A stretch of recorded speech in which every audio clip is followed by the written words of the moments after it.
Cak, edan tenan cak. Coba IWB baru mau tidur, sudah mau siap-siap nih, mata udah ngantuk-ngantuk begini, tiba-tiba jeder. Ada informasi dari para followers Iwan Benaran, informasi datang dari Eropa di mana Honda Eropa baru saja meluncurkan PJEK 125 ESP Plus 4 katup, dan setelah IWB intip desainnya cak, kaget cak IWB. Ngerti nggak kenapa? Karena ciri-cirinya mirip banget dengan PJEK 154 katup yang disinyalir akan dirilis di Indonesia.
Assalamualaikum Kang Bro. Jadi gila nih, hari ini luar biasa. Kita rada puyeng juga ya setelah IWB bahas mengenai Scoopy, ngedit belum kelar. Tiba-tiba datang informasi dari Eropa. Informasi yang cukup dan memang sangat-sangat harus IWB share kesampaian semuanya. Karena informasi ini sangat berkaitan dengan yang akan terjadi di Indonesia, Cak.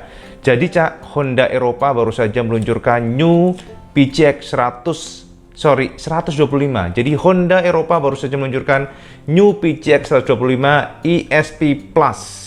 Kita nyebutnya ESP Plus ini karena ini adalah generasi engine baru dan sudah mengadopsi 4 katup seperti halnya NMAX. Ciri-ciri tahun IWB calon dari PS50 ini memiliki kemiripan yang luar biasa dengan PJEK 125 yang baru saja dirilis oleh Honda Eropa. Jadi kalau sampai perhatikan gambarnya itu jelas sekali, Cak, bahwa ini adalah sentuhan all new, mulai dari desain headlampnya, kemudian dari sampingnya, kemudian dari behel-behel belakangnya, dari stop lamp belakangnya pula, dari fiturnya itu beda. Dari awal ya IWB sudah share kesampaian semuanya bahwa PJEK 150 memiliki kemiripan di bagian belakangnya, kemungkinan besar mengadopsi stop lamp mirip dengan Honda Forza 250. Dan kalau sampai lihat di gambar ini, untuk yang PJEK 125 Eropa yang baru saja dirilis, itu memang mirip banget Cak stop lampnya. Ini yang membuat IWB harus membahas kesampaian. Jadi Cak, PJEK 125 ini perubahannya adalah pada bagian headlampnya. Headlampnya sekarang lebih direvisi, jadi lebih agresif, banyak tekukan, sedikit meruncing-keruncing, dan yang pasti DRL-nya masih tetap dipertahankan walaupun secara touching-nya tuh beda.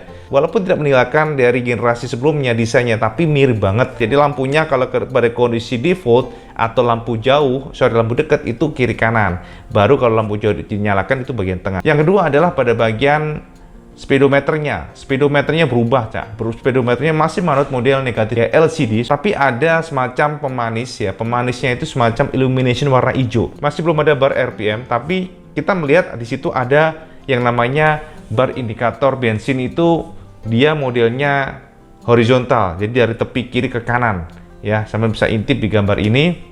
Dan harus kita akui, Cak, desainnya memang lebih agresif dan lebih elegan pula. Agresif dan mewah ya, kita nyebutnya mewah. Terus untuk bagian tabengnya, Ibu lihat secara sekilas itu sudah lebih slim dibandingkan dengan generasi sekarang.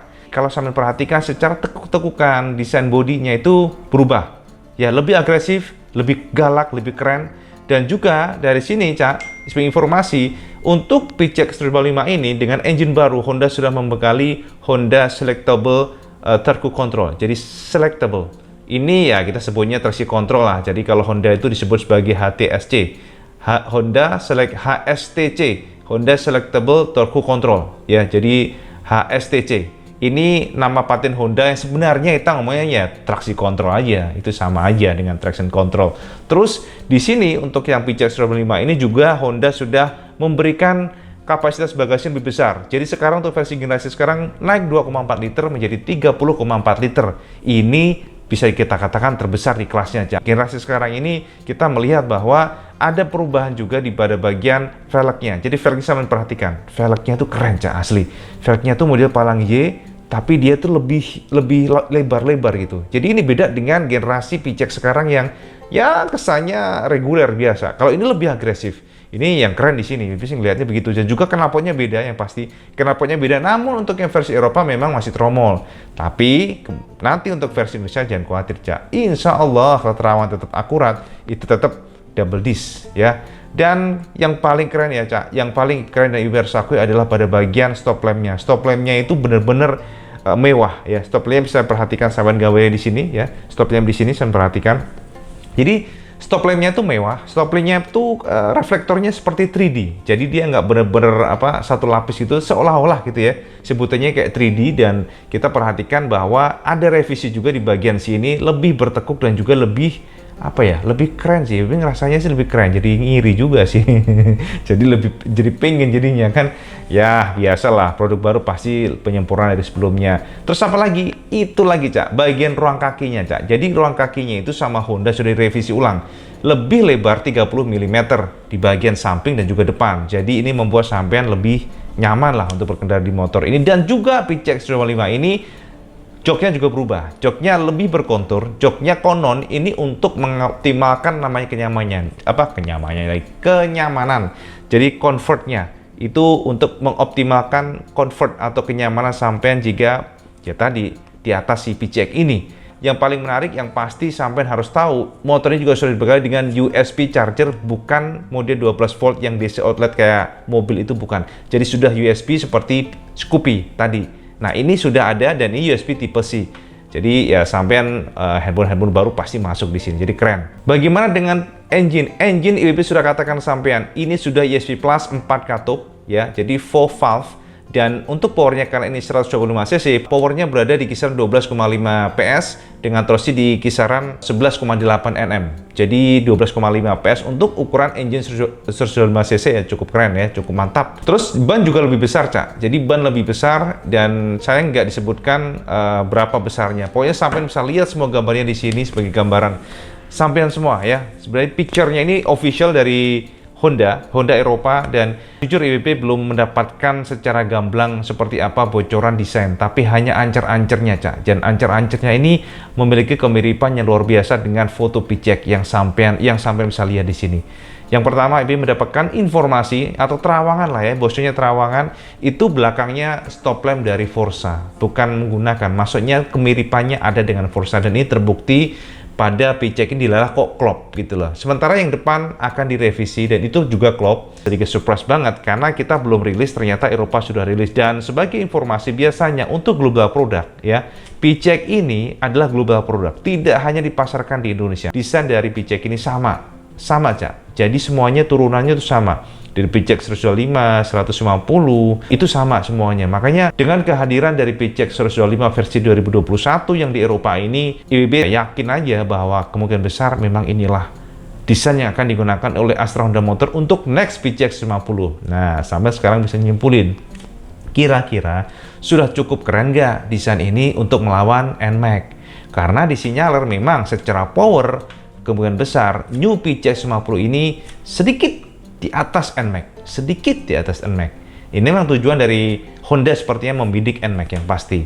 Terus dari fitur juga, IWB belum tahu apakah fiturnya nanti menggunakan juga connection HP, karena kita tahu bahwa NMAX sekarang ini sudah menggunakan Y-Connect. Dan tentunya ini sebuah tantangan buat Honda. Tapi menurut IWB sendiri Cak, belum tentu Cak Astra Honda Motor mengikuti tren yang digunakan oleh Yamaha. Pasti mereka akan mengecek terlebih dahulu bagaimana respon daripada konsumen terhadap fitur ini.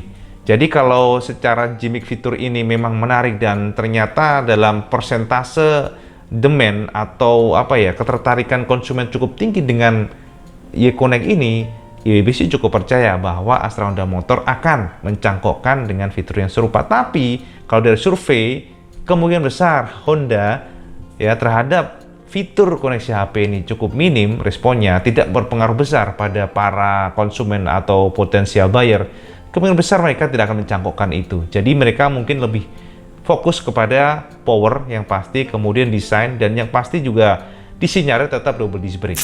Kalau sampai nanya ke WB, apakah ini adalah new PCX 50 4 katup nanti, WB nggak bisa mengatakan bahwa ini adalah new PCX 50 calon 4 katup nanti. Apakah itu? Tapi kalau dari terawangan, ya, dari feeling, analisa, seharusnya memang ini, Cak. Seharusnya memang ini. Jadi seharusnya memang ya produk ini yang sepertinya nanti adalah calon 150 cc 4 katup, walaupun secara fitur mungkin tidak sama. Secara fitur bisa yang ada ditambah atau bisa dikurangin. Namun sebenarnya saran buat Astra Honda Motor, kalau memang PCX yang ini yang akan dirilis nanti, saran IWB coba pertimbangkan dengan subtank atau suspensi belakang menggunakan subtank. Ini untuk memberikan daya tarik tambahan. Jadi gitu sih, sekilas informasi. Mohon maaf kalau mungkin meleset, namanya juga analisa dan prediksi terawangan. Belum tentu, Cak, semuanya kan hanya pabrikan dan Allah Subhanahu wa Ta'ala yang tahu. Kita sebagai ahli terawang punya keterbatasan, Cak. Apa meneh sin terawang lagi ngantuk, Cak. Wis motone sing mangguat samene sik ngantuk. Ya biasa wong tuwa ngono, Cak. Ya ngono wae Kang Bro ya. Matur nuwun sampeyan sudah menonton video beneran, setia selalu. Alhamdulillah kalau sampeyan suka. Dan sekali lagi kalau sampeyan suka jangan lupa sampeyan like, share, dan subscribe.